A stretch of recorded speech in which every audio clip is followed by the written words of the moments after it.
Hello student, welcome to फ्रेंडसेट preparation YouTube channel. इस channel पर मैं लेके आता हूं आपके लिए एजुकेशनल वीडियो। इस वीडियो में आप लोग पढ़ने वाले हैं क्लास 10th की मैथ्स की बुक से चैप्टर फर्स्ट, और आज करेंगे हम लोग एक्सरसाइज 1.3। तो चलो फिर स्टार्ट कर लेते हैं। चैनल पे नए हो, चैनल को सब्सक्राइब अभी तक नहीं किया है तो फटाफट सब्सक्राइब कर लो फ्रेंडसेट प्रिपरेशन, और इसके साथ साथ मेरा second channel mister Krishna Shah, ठीक है, ताकि आपको हर न्यू वीडियो की नोटिफिकेशन रिसीव हो सके। ठीक है, तो चलो फिर स्टार्ट कर लेते हैं फर्स्ट क्वेश्चन के साथ। तो फर्स्ट क्वेश्चन जो आपके लिए है इस एक्सरसाइज 1.3 में वो ये है कि आपको प्रूफ करना है कि √5 जो है वो एक इरेशनल नंबर है। और क्वेश्चन को जिस तरह से मेंशन है, prove that √5 is irrational number, यानी कि जो √5 है वो इरेशनल नंबर है, हमें ये प्रूफ करना है। तो इसे क्वेश्चन को सॉल्व करने से पहले कुछ बेसिक है जो आप लोग ऑलरेडी क्लास 9th में आई होप पढ़ चुके होंगे, और आप लोगों में से बहुत सारे बच्चे ऐसे होंगे जिनको याद भी होगा। उसको एक बार थोड़ा सा रिवाइज कर लेते हैं। और इसके साथ साथ एक थ्योरम है जिसका यूज इस क्वेश्चन को सॉल्व करने के लिए मैं करने वाला हूँ। तो बेसिक चीजें पहले एक बार क्लियर कर लेते हैं, उसके बाद क्वेश्चन को सॉल्व करवाऊंगा मैं। तो क्लास 9th में आपने एक थ्योरम पढ़ा था जिसके अकॉर्डिंग ये था कि जब आपके पास कोई भी रैशनल नंबर हो और इरेशनल नंबर हो, इन दोनों टर्म को, रैशनल नंबर और इरेशनल नंबर के टर्म को, या तो उसका सम कैलकुलेट करते हो, सम यानी प्लस करते हो उसे, या फिर उसका डिफरेंस कैलकुलेट करते हो यानी कि माइनस करते हो, तो जो रिजल्ट आएगा आपके पास वो इरेशनल नंबर आता है। ठीक है, चाहे प्लस करो दो या फिर माइनस करो रैशनल नंबर और इरेशनल नंबर को, आपके पास जो रिजल्ट आएगा वो इरेशनल नंबर ही आएगा। ठीक है, ये फर्स्ट कॉन्सेप्ट है। उसका सेकंड कॉन्सेप्ट आपके लिए ये है जो आप क्लास 9th में ऑलरेडी पढ़ चुके हो, कि जब भी आपके पास कोई नॉन जीरो रैशनल नंबर हो, यानी कि आप ये कह सकते हो रैशनल नंबर का मतलब मेरा p/q फॉर्म में कोई किसी भी नंबर से है। ठीक है, और इरेशनल नंबर का मेरा मतलब है p/q की फॉर्म में जो नंबर को हम नहीं लिख सकते उसकी बात की जा रही है। रैशनल नंबर में लिखा जाता है, इरेशनल नंबर में लिख नहीं सकते हैं। ठीक है, तो ये बेसिक चीजें हैं जो आपको पता होना चाहिए। तो जब आपके पास रैशनल नंबर और इरेशनल नंबर का प्रोडक्ट कैलकुलेट करते हो, प्रोडक्ट का मतलब है कि जब उसे मल्टीप्लाई करोगे, ठीक है, प्रोडक्ट, और क्वेश्चन का मतलब ये है कि जब उसे आप रेशियो की फॉर्म में, जैसे p/q फॉर्म में, तो इस तरह से आप अगर रैशनल नंबर को और इरेशनल नंबर को इस फॉर्म में लिखोगे, इरेशनल नंबर को तो रखते हो, तो जो आपके पास जो रिजल्ट आएगा वो रिजल्ट हमेशा इरेशनल नंबर ही आता है। ठीक है, तो ये बेसिक चीज थी जो आपको पता होनी चाहिए। ठीक है, जो आप ऑलरेडी क्लास 9th में ये सब चीजें पढ़ भी चुके हो। अब बात करते हैं थ्योरम की, जो कि क्लास 10th में आप लोग ये थ्योरम पढ़ने वाले हो। इस थ्योरम के अकॉर्डिंग ये है, लेट कोई भी आपके पास प्राइम नंबर आपके पास है, सपोज कर लो कि जो प्राइम नंबर है वो आपके लिए p है। ठीक है, कोई भी प्राइम नंबर p हो गया। अच्छा, वो किसी भी नंबर को, अगर सपोज कर लो कि वो एक किसी नंबर a स्क्वायर को, a स्क्वायर यहाँ पे एक इंटीजर आप सपोज कर लेते हैं कि a स्क्वायर को डिवाइड कर लेते हैं। ठीक है, अगर डिवाइड करता है तो इट मीन्स ये हुआ कि वो a स्क्वायर को अगर डिवाइड कर रहा है तो डेफिनेटली वो a को भी डिवाइड करेगा।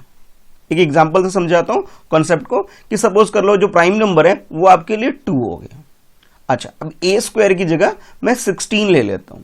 ठीक है, यानी कि अगर वो 16 को डिवाइड कर रहा है, ठीक है, यानी 16 यानी a स्क्वायर को अगर वो डिवाइड कर रहा है तो वो a को भी डिवाइड करेगा। a की मीनिंग यहां पे क्या हो गया, तो आप कहोगे सर a की मीनिंग यहां पे 4 हो गया, क्योंकि 4 का स्क्वायर क्या होता है, 16 होता है हमारे पास। तो वो 4 स्क्वायर को डिवाइड करने का मतलब ये हुआ हमारे पास कि भाई ये जब अगर 16 को डिवाइड कर रहा है, इट मीन्स ये 4 को भी डिवाइड करेगा। कौन, एक कोई भी प्राइम नंबर। प्राइम नंबर यहाँ पे क्या है, 2 है। ठीक है, तो आई होप आपको ये जो बेसिक चीजें हैं ये क्लियर हो गई होगी। तो इस थ्योरम को मैं यूज करने वाला इस क्वेश्चन के अंदर, और ये कुछ बेसिक चीजें जो आपको पता होनी चाहिए थी। ठीक है, अब क्वेश्चन पे आ जाते हैं। तो जिस तरह से ये क्वेश्चन है कि आपको प्रूफ करना है कि √5 जो है, √5 एक इरेशनल नंबर है। तो ऐसा करते हैं, पहले इसमें सोल्यूशन लिख लेते हैं, और सोल्यूशन के बाद जो क्वेश्चन का नंबर होता है उसको एज इट इज हमें नोट कर लेना है, यानी क्वेश्चन नंबर 1 है। अच्छा, अब आपके पास जो वैल्यू है √5 है, जो √5 आपको गिवन है, ये आपको गिवन है कि भी ये आपको बताना है ये इरेशनल नंबर है। तो चलो हम इसे एज्यूम कर लेते हैं, एक तरह से लेट करके चलते हैं कि let √5 be the rational number, irrational number, be the irrational number. चलो ये मैं कंसीडर करके चल रहा हूं कि ये क्या है, एक इरेशनल नंबर है। जब ये इरेशनल नंबर होगा तो आप ये कह सकते हो कि इसे इस फॉर्म में लिख सकते हो कि जो √5 है इसकी वैल्यू को मैं कुछ इस p/q की फॉर्म के टाइप में अगर मैं लिखना चाहूं तो कुछ इस टाइप से मैं इसे कंसीडर कर सकता हूं कि भी x/y। ठीक है, एक समझाने के लिए यूज कर रहा हूं। ठीक है, तो आप ये बोल सकते हो सर इसको थोड़ा सा अगर सिंप्लीफाई करें, हम लोग थोड़ा सिंप्लीफाई करके लिखें, तो आप ये कह सकते हो कि जो y की वैल्यू है आपके पास, y की वैल्यू को अगर मैं इधर शिफ्ट कर दूं, इस तरफ से इधर शिफ्ट कर दूं, तो आपके पास ये कुछ इस टाइप से बन के आ जाएगा √5y is equal to x, इसके इक्वल हो जाएगा। ठीक है, तो इस तरह से हम इसे लिख सकते हैं। अब इसके बाद क्या करते हैं, इसे फर्दर बोथ साइड स्क्वायर कर देते हैं। तो मैं यहां मेंशन करता हूं स्क्वायरिंग बोथ साइड, कि दोनों साइड में इसको स्क्वायर कर लेता हूं। जब आप इसको स्क्वायर करेंगे तो आपके पास जो रूट 5 है, एक बार पहले लिख लेता हूं, उसके बाद मैं कंप्लीट स्क्वायर करके आपको दिखाऊंगा कि ये मैंने स्क्वायर लगा लिया यहाँ पे और इधर भी स्क्वायर लगा लिया। तो यानी कि आप ये कह सकते हो सर इसका जो रिजल्ट आएगा हमारे पास, तो रूट 5 का आप कह सकते हो कि ये 5 हो गया, y क्या हो गया, y स्क्वायर हो गया। अच्छा, उसके बाद जो x है वो ऑलरेडी वो भी स्क्वायर हो चुका होगा। ठीक है, तो यानी कि अगर 5 की बात करें, 5 यहाँ पे जो नंबर है, 5 जो इस नंबर की अगर बात करें, अगर 5 एक्स स्क्वायर को डिवाइड करेगा, जब इसे इधर शिफ्ट करते हो 5 को, तो इधर नीचे ही आता है। ठीक है, इधर अगर मैं शिफ्ट करूंगा, क्योंकि इधर ये मल्टीप्लाई में, तो इधर आकर के क्या होगा, डिवाइड में हो जाएगा। इट मीन्स ये हुआ if 5 divide x square, then 5 also divide x. यानी कि अगर 5 ये भाई, अगर वो 5 एक्स स्क्वायर को डिवाइड कर सकता है, इट मीन्स वो एक्स को भी डिवाइड कर लेगा। कैसे? थोड़ी देर पहले मैंने आपको ये थ्योरम बताया था कि अगर p आपके पास कोई भी प्राइम नंबर है, जैसे यहाँ पे इस क्वेश्चन से कंपैरिजन करें, तो p की जगह यहाँ पे हमारे पास क्या है, थोड़ा मैं साइड में लिख देता हूँ ताकि आपको याद रहे। p की मीनिंग यहाँ पे क्या हो गया, 5 हो गया। ठीक है, अगर वो एक्स स्क्वायर को डिवाइड कर रहे हैं, एक्स स्क्वायर को, एक्स यहाँ पे आप कह सकते हो, ये एक्स और वाई जो है हमारे पास है, ये कोई भी इंटीजर हो सकता है। ठीक है, यहाँ पे चाहो तो लिख सकते हो x and y are any integer, कोई भी इंटीजर है हमारे पास। इंटीजर आप समझ चुके होंगे कि कोई भी नंबर आपके पास हो सकते हैं। ठीक है, तो ये जो वैल्यू है आपके पास इस थ्योरम के अकॉर्डिंग, अगर हम बात करें कि p, जैसे p क्या कर रहा है, एक्स स्क्वायर को डिवाइड कर रहा है, यानी कि a को भी डेफिनेटली डिवाइड करेगा। तो यहाँ पे मैंने इसी बात को यहाँ पे मेंशन कर दिया। चलो देखो ध्यान से, यहाँ पे मैंने क्या मेंशन कर दिया, if 5 divide x square, then 5 also divide x, x को भी डिवाइड करेगा। अब नेक्स्ट स्टेप में क्या करते हैं, ये जो हमारे पास जो इक्वेशन बन के आ रहा है, यानी 5y square is equal to x square है, इसे मैं इक्वेशन 1 लेट कर लेता हूं अपनी तरफ से। ठीक है, ये मेरे लिए क्या हो गया, इक्वेशन 1 हो गया। अब यहाँ जो एक्स स्क्वायर की हमारे पास जो वैल्यू है, इसे मैं इस तरह से पुट कर लेता हूं ताकि ये जो 5 कैंसिल हो जाए। यानी कि मैं ऐसा कर लेता हूं कि लेट, ये जो एक्स की वैल्यू हमारे पास है, इसे मैं कुछ पुट कर लेता हूं कुछ करके। तो ये जो एक्स स्क्वायर की वैल्यू है, इसके अंदर जो आपके पास जो एक्स आ रहा है, इस x को मैं पुट कर लेता हूं, क्योंकि ये 5 से डिवाइड करना है मुझे, तो मैं क्या करता हूं, 5 इसके साथ रख लेता हूं। अब जैसे मैंने x और y दो इंटीजर यूज किया था, कोई को प्राइम इंटीजर यूज किया था, अब एक थर्ड को प्राइम इंटीजर में ऐड कर लेता हूं जिसका नाम z है। ठीक है, पहले एक्स वाई से कर रहा था, अब क्योंकि मुझे ये 5 को कैंसिल करना है, तो मैंने क्या किया, एक और इंटीजर यूज कर लिया, को प्राइम यूज कर लिया, जिसका नाम क्या है, जेड है। और इसके एक्स की वैल्यू यहाँ पे क्यों रख रहा हूँ, 5 की इक्विवेलेंट इसलिए रख रहा हूँ क्योंकि मेरे पास जो प्राइम नंबर था ये 5 था, इसलिए मैं 5 रख रहा हूँ यहाँ पे। ठीक है, तो इसकी वैल्यू मैंने इस तरह से रख दिया। अब इसे हम क्या करेंगे, इक्वेशन 1 के अंदर पुट कर लेंगे। Let x is equal to y, x is equal to 5z, put into equation 1। जो इक्वेशन 1 है हमारे पास, इसमें पुट कर लेते हैं इसे। तो जब आप इसे पुट करोगे तो आपके पास ये 5y स्क्वायर इधर एज इट इज है। अब ये जो वैल्यू आपके पास है x की वैल्यू, तो इसे जब आप पुट करोगे तो आप लिख सकते हो कि 5z होल स्क्वायर। ठीक है, फर्दर इसे सॉल्व करोगे तो आपके पास कुछ इस टाइप से आ जाएगा। This implies 5y square is equal to हो जाएगा आपके पास 25z स्क्वायर। ठीक है, जिसे आप फर्दर सिंप्लीफाई करें इसे आप, तो आपके पास जो y की वैल्यू है, एक बार मैं लिख लेता हूं, उसके बाद इसे सिंप्लीफाई करता हूं। जो y की value 5y square is equal to 25z square है। तो इसे अगर आप डिवाइड करते हो both side, divide both side by 5, तो आपके पास जो रिजल्ट आ जाएगा वो आएगा y square is equal to 5z square. ठीक है, 5 1 जा 5 और 5 5 जा 25, इस तरह से आप बोल सकते हो। अब यहाँ पे भी जैसे इक्वेशन 1 के अंदर हमने थ्योरम यूज किया था, उस थ्योरम के अकॉर्डिंग जैसे मैंने आपको बताया था कि जब आपके पास ये जो इसको जब हमने सिंप्लीफाई करके इक्वेशन 1 तक हम लोग पहुंचे, तो कि 5 जो है एक्स स्क्वायर को डिवाइड करता है। इफ 5 एक्स स्क्वायर को डिवाइड करता है तो आप कह सकते हो कि 5 एक्स को भी डिवाइड करेगा। उसी तरह से अब इसके अंदर भी आप ये बोल सकते हो कि जब 5 जो है आपके पास, ये जो 5 वाई स्क्वायर को डिवाइड करता है, तो आप ये कह सकते हो 5 वाई को भी डिवाइड करेगा। तो you can write like this, if 5 divide y square, then 5 also divide y। ठीक है, यानी कि आप ये कह सकते हो अगर y स्क्वायर को डिवाइड कर रहा है इट मीन्स ये y को डिवाइड कर लेगा, क्योंकि ये किस तरह से बता रहे हो आप, इस थ्योरम को यूज करके मैं आपको बता रहा हूं। ठीक है, ये 1.3 थ्योरम जो है इसे यूज करके हम इसे बोल सकते हैं। तो यहाँ पे जो आपके पास जो x की वैल्यू है या फिर y की वैल्यू है, इन दोनों की अगर बात करें, इन दोनों के x और y are not coprime number. ये क्या है, दोनों को प्राइम नहीं है। ठीक है, both are not coprime number. तो आप ये बोल सकते हो फर्दर कि जो y अंडर रूट y जो आपके पास है ये आपके लिए क्या हो जाएगा, इर्रेशनल नंबर हो जाएगा। ठीक है, तो आप कह सकते हो x and y are not coprime number, then it is prove that, इसको रफ कर देते हैं, तो आप कह सकते हो कि it is prove that, then it is prove that under root 5 is irrational number. ये क्या बन जाएगा आपके पास, इर्रेशनल नंबर आपके पास हो जाएगा। ठीक है, क्योंकि यहाँ पे x और y जो आपके पास, जिसे हम स्टार्टिंग में इंटीजर बता के मैंने स्टार्ट किया था, ये क्या हो जाएंगे आपके लिए, ये जो x और y जो आपके पास क्या है, ये को प्राइम नंबर है। ठीक है, जिस वजह से आप ये कह सकते हो कि भी को प्राइम नंबर होने की वजह से ये दोनों जो है x और y क्या हो जाएंगे, x और y कोई भी आप को प्राइम नंबर है, जिसकी वजह से आप कह सकते हो जो रूट 5 है आपके पास ये इर्रेशनल नंबर हो जाएगा। ठीक है बच्चों, फिर आप करते हैं इसका सेकंड क्वेश्चन। तो सेकंड क्वेश्चन आपके लिए कुछ इस टाइप से है कि इसमें भी आपके पास जो मेंशन है एक टर्म है 3 + 2 रूट 5। अब आपसे क्वेश्चन ये पूछा गया, prove that 3 + 2 root 5 is irrational number, यानी कि ये जो आपके पास जो टर्म गिवन है इसे आपको प्रूव करना है कि ये क्या है, एक तरह से इर्रेशनल नंबर है। तो इसमें भी जैसे फर्स्ट में किया था हमने उसी टाइप से करेंगे, बट इसमें कुछ टर्म आपके पास ऐड हो गई है। तो सोल्यूशन के लिए आपने क्या करना है, सबसे पहले क्वेश्चन लिख लोगे और क्वेश्चन लिखने के बाद यहाँ लिखोगे सोल्यूशन, और सोल्यूशन के बाद क्वेश्चन का number 2 as it is note कर लेंगे। और उसके बाद जो क्वेश्चन में हमें मेंशन है 3 + 2 रूट 5, तो एज इट इज इसको सबसे पहले लिख लेते हैं। तो ये आपके पास है 3 + 2 रूट 5। अच्छा, अब ये जो वैल्यू है आपके पास, ये आपसे अगर मान के चलें कि ये आपके पास क्या है, रैशनल नंबर है, तो आप ये कह सकते हो if 3 + 2 root 5 is rational number. अगर ये रैशनल नंबर है, रैशनल नंबर, तो आप इसे इस टाइप से भी लिख सकते हो कि 3 + 2 रूट 5 जो होगी ये p/q की फॉर्म में भी हो सकता है।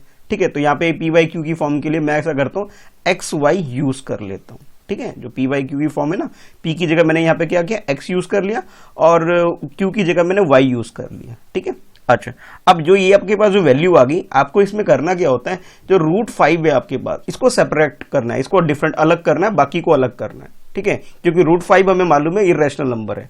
ठीक है, तो रूट 5 को हमें अलग करना, हमारा ये टारगेट है। और यहाँ आपको ये भी मेंशन करना है कि जो एक्स वाई है आपके पास, कि x and y are integer, ये दोनों जो आपने यूज किया है ये क्या है, इंटीजर है आपके पास। और जहां पे आपको ये ध्यान में रखना है कि y की वैल्यू 0 के इक्वल नहीं होगी। ठीक है, ये हमने कंसीडर करके चला कि भाई बता दिया कि सिंस आप कह सकते हो since x and y are integer, y is not equal to 0। ठीक है, तो आप इसे अगर सिंप्लीफाई करोगे तो आपके पास ये कुछ इस टाइप से टर्म आ जाएगा। तो आप लिख सकते हो इसे 2 root 5 is equal to x divide by y minus 3। तो यहाँ पे मैंने क्या किया, जो 3 यहाँ जो प्लस में था इसको शिफ्ट करके इधर ले आया, तो साइन चेंज हो गया इसके। ठीक है, अच्छा, फर्दर इसे एक स्टेप और कर लेते हैं, जहां से मैं इसे रूट 5 को बिल्कुल सेपरेट कर लूंगा, अलग कर लूंगा। तो मेरे पास जो टर्म आ जाएगा कुछ इस टाइप से आ जाएगा, रूट 5 2 यहाँ जो मल्टीप्लाई में है। ठीक है, 2 जो मल्टीप्लाई में, इधर जाके ये डिवाइड में हो जाएगा। तो यानी कि आप ये लिख सकते हो 1/2 into bracket open x/y minus 3। ठीक है, तो मैंने यहाँ पे क्या किया, ये जो वैल्यू है रूट 5 को मैंने अलग कर लिया, और इसके लिए मैंने क्या किया, यहाँ पे रूट 5 को अलग करने के लिए क्या किया, जो 2 मल्टीप्लाई में था इधर इसे ले जाके शिफ्ट कर दिया, जो कि डिवाइड में हो गया। अब आप ऑलरेडी जानते हो कि जो रूट 5 है आपके पास इसके अंदर, यानी कि आप लिख सकते हो वी नो डैट, या फिर आप लिख सकते हो since root 5 is irrational number. ये आपके पास क्या है, इर्रेशनल नंबर है आपके पास, रैशनल नंबर। ठीक है। तो ये जो टर्म है आपके पास, जो कंप्लीट टर्म है, ये वाली, अगर इसको पूरी की बात करें, यानी कि 1/2 into x by y minus 3, ये पूरा का पूरा आपके पास क्या हो जाएगा, ये पूरा का पूरा आपके पास इर्रेशनल हो जाएगा। ठीक है, तो यानी कि आप लिख सकते हो कि भी ये √5 is a irrational number, then ये जो कंप्लीट आपके पास गिवन था कि 3 + 2 √5 इज आल्सो इर्रेशनल नंबर। ये पूरा का पूरा क्या हो जाएगा आपके पास, ये पूरा का पूरा आप कह सकते हो कि ये इर्रेशनल नंबर में कन्वर्ट हो गया। क्योंकि आप पहले से ही जानते हो कि जब मैंने आपको बेसिक बताया था, क्लास 9th में आप पढ़ चुके हो कि जब भी आपके पास रैशनल नंबर और इर्रेशनल नंबर का आप क्या करते हो, प्लस करते हो, यानी सम करते हो या डिफरेंस करते हो या फिर क्वोशिएंट यानी कि डिवाइड करते हो उसे या मल्टीप्लाई करते हो, कुछ भी करते हो, प्रोडक्ट कैलकुलेट करो, सम कैलकुलेट करो, डिफरेंस कैलकुलेट करो, इसका रिजल्ट, फाइनल रिजल्ट क्या आता है, फाइनल रिजल्ट इसका इर्रेशनल आता है। अब √5 जो आपके पास यहाँ पे है, √5 की अगर बात करें, ये आपके पास इर्रेशनल नंबर है। तो यहाँ पे अगर आप ध्यान से देखो तो ये √5 2 से मल्टीप्लाई हो रहा था, ये पूरा का पूरा इर्रेशनल नंबर हो गया। ठीक है, अब ये 3 तो रैशनल नंबर है, बट √5 हमारे पास क्या इर्रेशनल नंबर है। ठीक है, तो आप ये कह सकते हो when √5 is irrational number, then we can say 3 + 2 √5 is also irrational number. ठीक है, तो इस तरह से आप इस क्वेश्चन को सॉल्व कर सकते हो। तो फाइनली आप लिख सकते हो कि भी ये क्वेश्चन आप कह सकते हो लास्ट में कि it is proved that 3 + 2 √5 is a irrational number. ठीक है, अब क्वेश्चन नंबर 3 में भी कुछ इसी टाइप से आपके लिए है, जिसमें आपको कुछ अलग अलग डिफरेंट टर्म्स गिवन है। अब इन सबको आपने क्या प्रूव करना है, इर्रेशनल प्रूव करना है। और क्वेश्चन कुछ इस तरह से है कि prove that the following are irrationals, यानी कि ये सबके सब क्या इर्रेशनल टर्म्स हैं। ठीक है, तो सबसे पहले हम फर्स्ट पार्ट कर लेते हैं, जिसमें आपके पास 1/√2 है। तो इसके लिए आपको लिखना होगा, पहले क्वेश्चन लिख लोगे, क्वेश्चन लिखने के बाद सोल्यूशन, और ये है आपका थर्ड क्वेश्चन नंबर 3 का फर्स्ट पार्ट है। ठीक है, तो और ये है 1/√2। अच्छा, इसके सोल्यूशन के लिए हम लोग क्या करेंगे, जो 1/√2 आपके पास जो वैल्यू है, इसको हम कंसीडर करके चलते हैं कि ये एक रैशनल नंबर है। तो आप लिख सकते हो लेट 1/2 इज रैशनल नंबर। ठीक है, ये क्या है, ये आपके पास रैशनल नंबर है, इसे हम एक तरह से अज्यूम करके चल रहे हैं। तो आप इसे फर्दर लिख सकते हो कि 1/√2 इज इक्वल टू x/y, इस टर्म में हम इसे लिख सकते हैं। और ये आप मेंशन कर सकते हो since x and y are integer, ये दोनों क्या है, कोई भी इंटीजर है आपके पास। ठीक है, और ध्यान ये रखना है कि y की वैल्यू यहाँ पे क्या है आपके पास, नॉट इक्वल टू 0 है। अच्छा, अब इसको थोड़ा सा सिंप्लीफाई कर लेते हैं कि आपके पास जो √2 है, हमें ये चाहिए √2 की वैल्यू चाहिए सिंप्लीफाई करने के बाद। तो जब मुझे इसको सिंप्लीफाई करना होगा तो मैं इसे ऐसा करता हूँ, इनकी साइड चेंज कर देता हूँ, यानी कि कुछ इस तरह से क्रॉस मल्टीप्लाई करके लिख लेता हूँ इसे। एक बार ऐसे कि 1 मल्टीप्लाई बाई वाई हो गया इधर, और इधर आप लिख सकते हो √2 मल्टीप्लाई बाई एक्स हो गया आपके पास। ठीक है, अच्छा, फर्दर इसे अगर मैं आगे सॉल्व करूँ तो इसे लिख सकता हूँ कि this implies y is equal to आपके पास हो जाएगा, जैसे यहाँ पे वैल्यू है कि y is equal to √2x। ठीक है, तो ये आपके पास क्या हो गया, √2x हो गया आपके पास। अच्छा, इसे फर्दर आप लिख सकते हो कि y/x इज इक्वल टू √2। अब √2 सेपरेट हो गया। ठीक है, और आप जानते हो कि √2 जो आपके पास है, √2 इज एन इर्रेशनल नंबर है आपके पास। तो आप कह सकते हो √2 is an irrational number, then जो पूरा टर्म है आपके पास 1/√2 इज आल्सो इर्रेशनल नंबर। ठीक है, ये पूरा पूरा आपके पास क्या हो गया, ये इर्रेशनल नंबर में आपके पास कन्वर्ट हो गया। और कन्वर्ट होने की वजह सिंपल सी ये थी कि हमने √2 को अलग सेपरेट कर लिया था। ये देखो √2 को सेपरेट कर लिया, तो √2 जब आपके पास क्या होगा, इर्रेशनल नंबर है, तो आप ये कह सकते हो कि 1/√2 भी आपके लिए क्या हो जाएगा, इर्रेशनल नंबर होगा। क्योंकि 1 अगर ध्यान रखें आपके पास 1 अगर आप मान के चलता हूं कि रैशनल नंबर है। ठीक है, और √2 आपके पास इर्रेशनल नंबर है। ठीक है, इर्रेशनल नंबर है, तो आप ये कह सकते हो कि यहाँ ये दोनों क्या हो रहे हैं, डिवाइड हो रहा है। तो जब दोनों डिवाइड हो रहे हैं, तो जब हम लोगों ने बेसिक पढ़ा था क्लास 9th में, जिसमें ये बोला गया कि quotient of non zero rational and irrational number is irrational. तो यहाँ पे जो आपके पास जो रैशनल नंबर 1 आपके पास क्या हो गया, इर्रेशनल नंबर हो गया, और √2 आपके पास क्या, 1 आपके पास रैशनल नंबर हो गया, और √2 आपके पास इर्रेशनल नंबर हो गया। तो फर्दर आपके पास जो रिजल्ट आ जाएगा वो इर्रेशनल आ जाएगा, कुछ इस तरह से। देखो यहाँ पे जो 1 है आपके पास, यानी कि कह सकते हो ये तो रैशनल नंबर हो गया, और √2 आपके पास इर्रेशनल हो गया। फाइनली आप कंक्लूजन पे पहुंच सकते हो कि 1/√2 is also an irrational number. तो इसी तरह जो बाकी क्वेश्चन है, बाकी क्वेश्चन में भी आपने क्या करना है, जो रूट वाली जो टर्म है उसको सेपरेट कर लोगे आप। जब उसे सेपरेट कर लोगे तो उसे सॉल्व कर सकते हो। मैं चाहता हूं जो सेकंड पार्ट है इसका, जिसमें रूट 5 को आपको सेपरेट करके इसे इरेशनल प्रूफ करना है, ठीक है, तो इसे आप लोग खुद से करना। एक लास्ट पार्ट थर्ड है, ये मैं करवा देता हूं, ठीक है, ये खुद से सॉल्व करना और नीचे कमेंट करके बताना कि भी आपका आंसर आ रहा है या नहीं आ रहा है, कर पा रहे हो या डिफिकल्टी फेस कर रहे हो, मुझे कमेंट करके बताना। अच्छा, मैं इसका जो थर्ड पार्ट है, क्वेश्चन नंबर 3 का थर्ड पार्ट 6 + √2, इसे करवा रहा हूं। तो यहाँ पे हम लोग क्या करेंगे, सोल्यूशन लिख लेंगे। क्वेश्चन नंबर 3 है, 3 लिख लिया, और 3 का थर्ड पार्ट है 6 प्लस जो पूरी वैल्यू है हमारे पास, एक मिनट पूरी वैल्यू लिख लेते हैं पहले, 6 + √2, ठीक है। तो मैं यहाँ पे क्या करूंगा, जो √2 है इसे सेपरेट करूंगा। तो अब यहाँ के अज्यूम करके चलता हूँ, लेट करके चलता हूँ कि लेट 6 + √2 इज रैशनल नंबर। मैं ये मान के चलता हूँ ये हमारे पास क्या है कि ये रैशनल नंबर है, ऐसा मैं मान के चल रहा हूँ, ठीक है। तो आप लिख सकते हो then 6 + √2 is equal to x divided by y लिख सकते हैं। और यहां पे आप लिख सकते हो कि x and y are integer. ये क्या है आपके पास, कोई भी इंटीजर है आपके पास। अच्छा, उसके बाद एक बात और मेंशन करनी होती है आपको कि जो y की वैल्यू है वो नॉट इक्वल टू 0 है, जो कि 0 के इक्वल नहीं है आपके पास, ठीक है। अब हमें क्या करना है, इस √2 को सेपरेट करना है, बाकी को अलग कर लेना। तो बहुत सिंपल है इसमें, तो आप लिख सकते हो √2 is equal to x by y -6, ठीक है। अब फर्दर आप लिख सकते हो √2 इज इरेशनल नंबर। √2 आपके पास क्या है, इरेशनल नंबर है आपके पास। तो आप लिख सकते हो, कंक्लूजन पे पहुंच सकते हो, देन 6 + 2 √2 इज आल्सो इरेशनल। तो ये भी आपके पास क्या हो जाएगा, इरेशनल आपने कन्वर्ट कर दिया, ठीक है। बस इतना ही सा था, बहुत इजी सा क्वेश्चन था कि आपके पास जो स्क्वायर रूट के अंदर अगर कोई वैल्यू आती है, अगर वो इरेशनल है तो पूरे के पूरे टर्म को इरेशनल में कन्वर्ट कर देती है। क्योंकि इरेशनल नंबर के साथ अगर आप प्लस करो या माइनस करो या मल्टीप्लाई करो या डिवाइड करो, ये सारे का सारा जो फाइनल रिजल्ट जो आपके पास क्या आएगा, इरेशनल नंबर ही आता है आपके पास, ठीक है। तो इस तरह से आप इसके जो बाकी जो एक पार्ट मैंने छोड़ दिया इसे आप कर सकते हो। तो 1.3 एक्सरसाइज जो है स्टूडेंट आपकी कंप्लीट हो गई है। अब जो नेक्स्ट वीडियो जो आपको देखनी है वो 1.4 देखनी है, ठीक है। तो क्वेश्चन की प्रैक्टिस करो, कोई प्रॉब्लम फेस करते हो तो नीचे कमेंट करके बता सकते हो, ताकि मैं आपके डाउट को ले सकूं नेक्स्ट वीडियो में। चलो अभी के लिए बाय, मिलते हैं नेक्स्ट वीडियो में। चैनल पे नए हो, चैनल को सब्सक्राइब नहीं किया है तो सब्सक्राइब कर लो। कोई डाउट है तो नीचे कमेंट करके पूछना है। पर्सनली कनेक्ट होना चाहते हो तो इंस्टाग्राम पे मुझे मैसेज कर सकते हो, ये मेरी आईडी है, ठीक है। चलो अभी के लिए बाय। और जो स्क्रीन पर आ रही है वीडियो उसे देख कर रिवीजन करो। Thanks for watching.